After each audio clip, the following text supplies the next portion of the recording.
Mes bien-aimés dans le Seigneur, je vous salue et vous bénis tous au nom de Seigneur Jésus-Christ.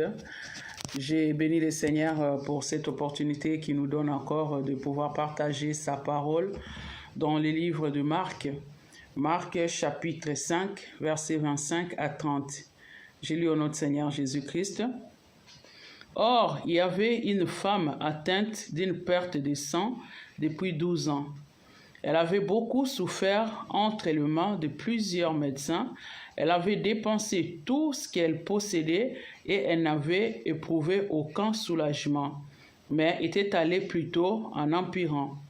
Ayant entendu parler de Jésus, elle vint dans la foule par derrière et toucha son vêtement, car elle disait, « Si je puis seulement toucher ses vêtements, je serai guérie. » Au même instant, la perte de sang s'arrêta et elle sentit dans son corps qu'elle était guérie de son mal. Parole du Seigneur, je rends grâce à Dieu, je bénis le Seigneur pour cette parole. Mais bien aimés dans le Seigneur, nous voulons parler de quelque chose qui est très important pour nous les enfants de Dieu aujourd'hui. Nous voulons parler vraiment du secours de notre Dieu. Nous voulons parler de la confiance que nous devons avoir en tant qu'enfants de Dieu en venant vers le Seigneur, en nous rapprochant de notre Dieu. Mais bien aimés dans le Seigneur, cette femme-là donc était considérée comme étant impure. Parce que cette femme-là, elle avait la perte de sang. Et que selon la loi que Dieu avait donnée à Moïse, toute personne qui avait des pertes de sang devait être mise à l'écart. Elle ne devait pas s'approcher des autres, elle ne devait pas toucher les autres parce qu'elle était considérée impure et contagieuse en même temps. Et cette femme-là, la Bible nous dit qu'elle a passé 12 ans dans cet état-là. Donc pendant 12 ans, elle ne pouvait pas s'approcher des autres. Pendant 12 ans, elle ne pouvait pas être touchée par les gens. Pendant 12 ans, elle ne pouvait pas aller vers les autres. Pourquoi? Parce qu'elle était considérée impure. Et non seulement qu'elle était considérée impure, mais elle a tout dilapidé. Elle a dépensé tout son argent en allant voir le médecin pour pouvoir trouver la solution à son problème. Mais il n'y avait pas de solution. Et jusqu'au jour où cette femme-là, déjà la Bible nous dit que son cas allait en empirant. Et donc cette femme-là a pris la bonne décision dans sa vie. Elle a dit, je vais aller voir Jésus-Christ. Mais bien aimé dans le Seigneur, ce qui est important, c'est que quand nous lisons dans la Bible, nous allons constater que Jésus-Christ n'était pas un médecin. Nous allons constater que Jésus-Christ n'était pas... n'avait pas de cabinet médical. Donc, cette femme-là, du jour au lendemain, elle prend la décision et dit, j'arrête de voir le médecin. Parce que tout le monde, quand elle va voir le médecin, donc, son souci, c'est d'être guéri. Et quand on va voir le médecin, donc on s'est dit, oui, même si je suis très malade, tout ça là, donc la solution viendra forcément de chez le médecin. Voilà, mes bien-aimés dans le Seigneur, cette femme-là qui, après avoir vu le médecin, des différents médecins, donner tout son argent, et à la fin, elle s'est dit, bah, je vais aller voir Jésus. C'est très important, mes bien-aimés dans le Seigneur, cette décision-là qui a changé la vie de cette femme-là. Aujourd'hui, là, moi, je me rappelle encore quand on nous annonçait que la Covid arrivait, tout le monde se disait, ah, nous, en France, on sera épargnés, vu la médecine qu'on a en France, vu les médecins qu'on a, tout ça, vu la sécurité sociale. Donc, tout le monde était en train de citer des moyens de protection autres que Dieu. Et tout le monde était rassuré. Sauf que quand c'est arrivé, donc tout le monde s'est rendu compte que, même les médecins, ils avaient peur. Quand vous partez quelque part et que vous toussez, même le médecin, ils vous mettent à part, ils vous mettent à l'écart. Quand vous tombez comme ça, là, le médecin, il a encore besoin de se rhabiller, de se couvrir pour venir vous toucher parce qu'il a peur d'être contaminé. C'était le cas de cette femme-là. Je crois qu'au départ, les personnes qui avaient des pertes de sang n'avaient pas aussi peur qu'elle. Parce que peut-être ça guérissait dans 5, 10 jours, 1 mois. Mais elle, ça fait 12 ans, mais bien aimée dans le Seigneur, qu'elle est restée dans cet état-là. Et pendant ces 12 ans-là, donc elle n'a même pas pensé à aller voir Jésus parce que Jésus était là pendant ces 12 ans-là. Mais cette femme-là a pensé à Jésus quand elle a vu que ça commençait à empirer et qu'elle n'avait plus de recours, elle n'avait plus de solution. Et elle s'est dit, je vais aller voir Jésus. Et je crois que c'était aussi honteux pour cette femme-là, parce que quand elle est venue voir Jésus, cette femme-là est venue en cachette. C'était publiquement, mais en cachette. Il y avait trop de monde et lui, le monde, tout ce monde-là lui servait de cachotterie. Tout ce monde-là lui servait de protection. Donc, ça lui a permis d'avancer, de toucher Jésus en cachette. C'est-à-dire que cette femme-là, quand elle est venue voir Jésus, elle s'est dit, bon, j'attends les gens peut-être qu'elle parlait, dire qu'ils ont guéri, ils sont allés voir Jésus, ils ont reçu le miracle et tout ça là, mais moi, je ne vais pas aller en public parce que peut-être les gens vont se moquer de moi, ou alors les gens vont m'empêcher de toucher Jésus parce que moi je suis étant impur, donc je vais contaminer Jésus. Mais ce qui est important pour cette histoire-là et pour nous les enfants de Dieu, ce n'est pas le moyen que cette femme-là a employé, mais c'est plutôt la décision. Donc cette femme-là a pris une bonne décision. Elle a dit, je vais aller voir Jésus-Christ. Quand nous lisons dans le livre des Psaumes, chapitre 146, verset 5, la Bible dit « Heureux celui qui a pour secours le Dieu de Jacob, qui met son espoir en l'Éternel, son Dieu. » Bien-aimés dans le Seigneur, ce qui compte pour nous, c'est la décision, ce n'est pas le moyen. Parce que cette femme-là, elle avait beaucoup de moyens, elle avait du temps, tout ça là, mais elle a choisi le médecin, elle a choisi autre chose. Elle pouvait aussi se laisser mourir. Elle dit, comme j'ai vu le médecin, il n'y a pas de solution, donc je reste là jusqu'à ma mort parce qu'il n'y a pas de solution. Mais cette femme-là a fait quelque chose de très important. Elle a pris une bonne décision. 12 ans plus tard, elle a pris la bonne décision.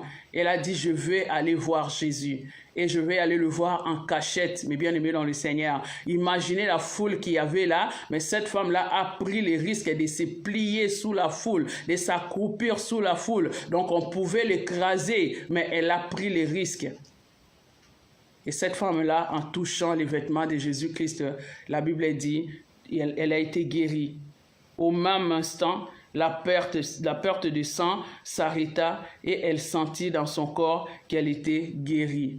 Alléluia, que c'est merveilleux, mes bien-aimés dans le Seigneur. Hein?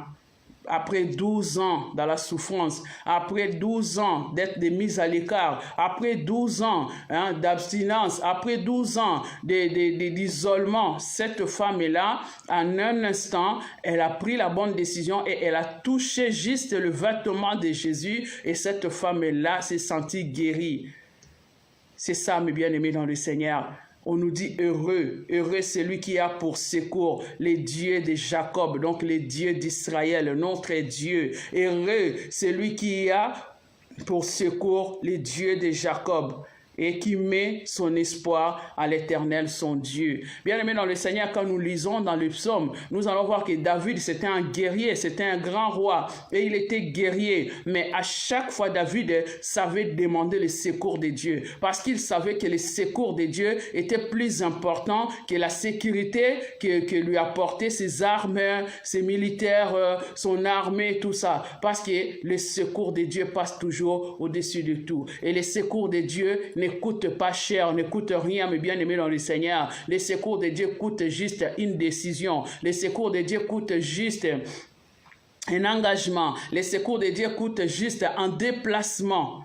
C'est ça, mes bien-aimés dans le Seigneur. Quand on parle du mot secours dans la Bible, le mot secours dans la Bible, ça veut dire le salut, ça veut dire la délivrance, ça veut dire le bien-être, la prospérité, la victoire. Bien-aimés dans le Seigneur, la victoire, la prospérité, le salut, la délivrance, le bien-être que Dieu nous donne ne coûte pas grand-chose, mes bien-aimés dans le Seigneur.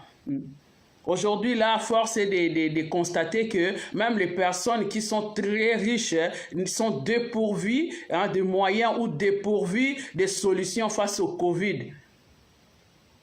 Mais les personnes qui sont riches de la foi, les personnes qui ont pris des bonnes décisions, ces personnes-là arrivent à s'en sortir, quoi qu'il en soit. Parce que Dieu est toujours là, mes bien-aimés dans le Seigneur.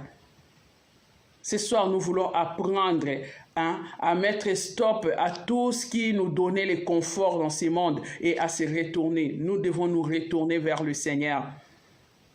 Le secours de Dieu est plus important. Toujours David qui nous dit, dans Psaume toujours 121, il dit, je lève mes yeux vers les montagnes, d'où me viendra les secours? Et il a répondu, le secours ne vient que de l'Éternel, c'est lui qui a créé le ciel et la terre. Le vrai secours ne vient que de lui. Le vrai secours ne nous vient que de notre Dieu. Quand on lui fait confiance, quand on se retourne vers lui, quand on décide de mettre de côté tout ce qui faisait vraiment notre fierté, tout ce sur quoi ou à quoi on s'accrochait, le Seigneur ne déçoit jamais. Notre Dieu ne déçoit jamais. Il y a plein de témoignages des personnes qui ont d'abord laissé Jésus de côté pour aller voir le médecin, pour aller prendre des médicaments, pour aller par-ci, par-là, c'est les charlatans, le féticheur, tout ça là. Mais à la fin, ils sont sortis bredouilles et avec la gravité de leur état, ils se sont dit, bah, si j'allais quand même voir Jésus. Et moi, ce soir, je voulais quand même poser cette question-là. Et si on partait directement vers Jésus avant d'aller faire passer les temps ou laisser passer les temps à côté? Est-ce que nous devons toujours attendre d'avoir fini de payer l'argent, je ne sais pas où, qu'il n'y ait plus d'argent pour aller enfin voir Jésus? Est-ce que nous devons toujours attendre que notre état s'empire pour que nous puissions aller voir Jésus? Bien-aimé dans le Seigneur, notre Dieu est disponible. Notre Dieu est là. Des fois, tu n'as même pas besoin de sortir de chez toi. Rien que dans ta chambre à coucher là, tu mets tes genoux à terre, tu dis, Seigneur, viens à mon secours. Et le Seigneur vient à ton secours. Nous voyons dans la Bible, nous allons voir l'histoire de Bartimée. Bartimée, il suffisait juste qu'il crie. Et Jésus est venu à son secours.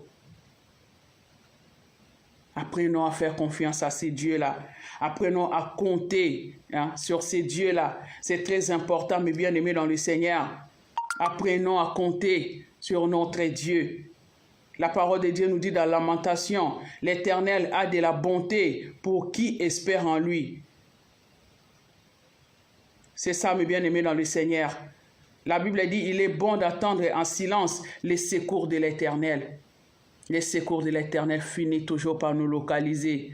Les secours de l'Éternel finissent toujours par arriver. Bien-aimé dans le Seigneur, moi quand je pense à mon Dieu, je l'appelle toujours mon numéro d'urgence et mon numéro d'appel d'urgence. C'est ça, mes bien-aimés dans le Seigneur.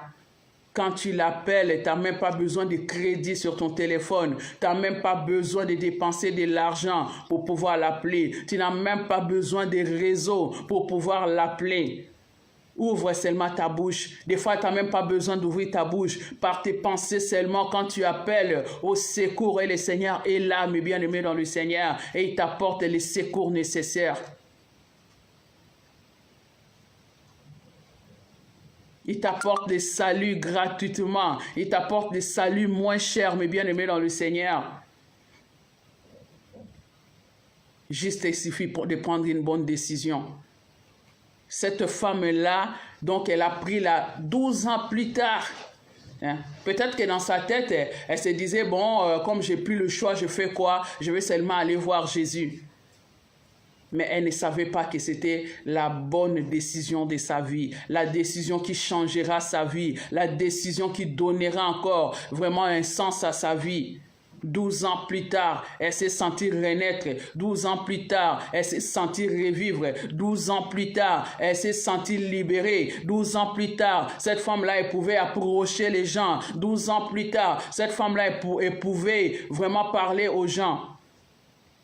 Et ce qui est important, c'est que tous les hommes, toutes les personnes ne voulaient pas s'approcher de cette femme-là de peur d'être contaminée. Mais cette femme-là, elle a touché Jésus et Jésus n'avait pas été contaminé, mais bien aimé dans le Seigneur. Imaginez quand même quelques minutes, si Jésus avait été contaminé, c'est toute la foule qui serait contaminée, mais bien aimé dans le Seigneur. Mais Jésus a épongé la souffrance de cette femme-là. Jésus a épongé la maladie de cette femme-là. Jésus a épongé la condamnation condamnation de cette femme-là. Jésus a épongé vraiment toute l'impureté de cette femme-là, mais Jésus n'a jamais été contaminé. Mais bien-aimés dans le Seigneur, allons plutôt voir Jésus. Quand nous allons vers le Seigneur Jésus-Christ, la Bible dit nous allons rayonner de joie parce que Jésus-Christ est là pour nous faire du bien.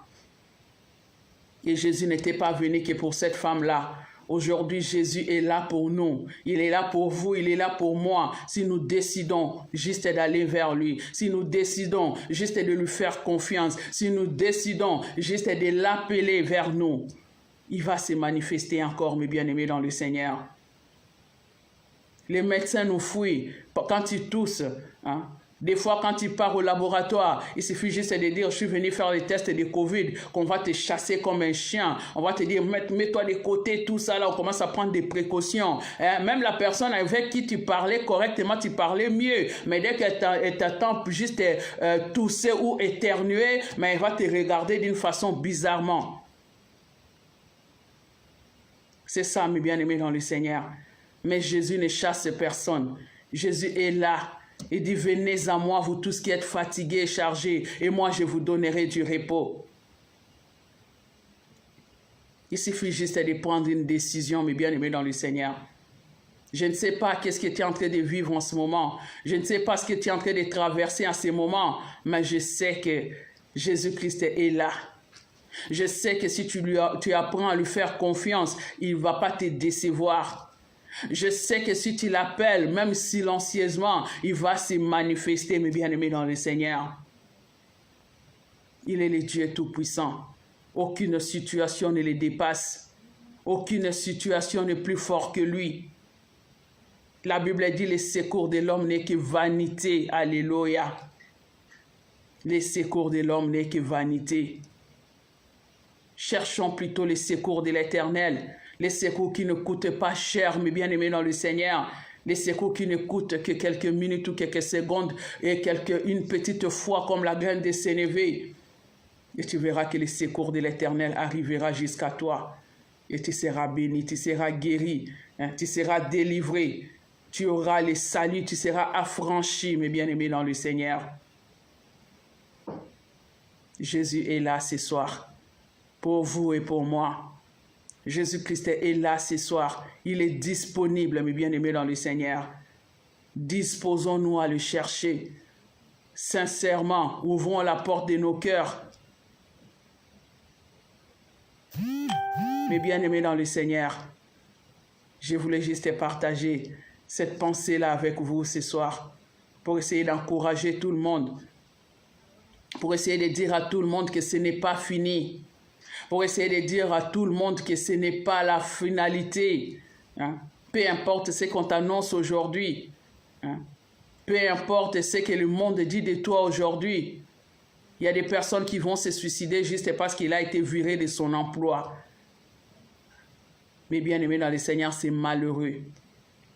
Quand on se suicide, on ne peut plus revenir pour changer quoi que ce soit. Les gens y pensent, et il y a beaucoup de personnes qui pensent que la solution à tout cela, c'est le suicide. Mais ce n'est pas possible, mes bien-aimés dans le Seigneur. Le pire, c'est que ces gens-là, ils ont peut-être une idée de là où ils vont. Ils croient que si je me suicide, la souffrance va s'arrêter. Non, mes bien-aimés dans le Seigneur. Quand tu te suicides, c'est l'enfer qui commence pour toi. Donc la souffrance ne peut plus s'arrêter. Et le pire, c'est que quand tu vas te suicider, là où tu iras, tu n'auras plus la possibilité de te ressuicider pour revenir là où tu étais, pour pouvoir changer les choses. En se suicidant, on se condamne nous-mêmes. Cherchons la face de Dieu. Invoquons le Seigneur. La Bible dit, cherchez l'Éternel pendant qu'il se trouve. Invoquez-le tandis qu'il est prêt. C'est un Dieu qui répond toujours oui et c'est un Dieu qui agit toujours au-delà de notre espérance. Il sait toujours surprendre ce Dieu-là. Cette femme-là, quand elle est venue toucher les vêtements de Jésus, Jésus ne le savait même pas, mes bien-aimés dans le Seigneur. Il a su seulement quand cette femme-là a été guérie. C'est-à-dire que tu peux toucher Jésus à n'importe quel moment, à n'importe quelle heure. Hein? On ne va pas te dire que Jésus dort. On ne va pas te dire que Jésus est en vacances. On ne va pas te dire que non, Jésus est indisponible en ces moments-là. Il est toujours disponible. Il est disponible, notre Dieu. À condition que toi, tu décides comme cette femme-là, qu'aujourd'hui, là, je vais aller voir Jésus. Et cette femme-là, elle n'est même pas venue officiellement ou publiquement, mais cette femme-là est venue en cachette, quitte à me faire écraser par la foule. Déjà, ma situation est vraiment catastrophique. Je n'ai plus rien à perdre. Je vais aller voir Jésus. Mais vous et moi, nous ne sommes pas encore désespérés. N'attendons pas que ça s'empire. Allons voir Jésus. À n'importe quelle heure, il va te recevoir et il va agir dans ta vie. Et tu vas aller témoigner. Parce que c'est un Dieu merveilleux. Parce que c'est un Dieu tout-puissant. Parce que c'est un Dieu qui agit jusqu'à aujourd'hui. Au-delà de notre espérance, il agit toujours. Aucune situation ne peut dépasser sa force. Aucun problème ne peut aller vers Jésus-Christ et revenir sans solution, mes bien-aimés dans le Seigneur. Toutes les personnes dans la Bible, hormis le jeune homme riche qui n'a pas voulu écouter ce que Jésus lui avait dit, toutes les personnes qui sont venues voir Jésus-Christ dans la Bible, ils ont vu leur vie changer, ils ont eu des solutions. Pourquoi pas vous et moi? Notre Dieu ne change pas. La Bible dit qu'il est le même hier, aujourd'hui et éternellement. Apprenons à lui faire confiance. Apprenons à lui faire confiance. Apprenons à lui faire confiance et il se manifestera encore davantage dans nos vies. Voilà, mes bien-aimés dans le Seigneur, ce que le Seigneur m'avait mis à cœur pour que nous puissions partager ce soir. Est-ce que mon Dieu vous bénisse encore abondamment? Soyez fortifiés, soyez encouragés et allez voir le Seigneur Jésus-Christ. Ne laissez plus passer le temps. Ne laissez plus passer le temps, mes bien-aimés dans le Seigneur. Jésus est là, il est disponible. Il attend juste que tu ouvres ton cœur. Il attend juste que tu ouvres vraiment ton cœur pour pouvoir lui parler sincèrement. Il attend juste que tu poses ces gestes-là, vraiment qui marquent ta foi en lui. Il attend juste que tu prennes la bonne décision pour qu'il agisse dans ta vie. Vraiment, que le Seigneur vous bénisse au nom de Seigneur Jésus-Christ. Amen.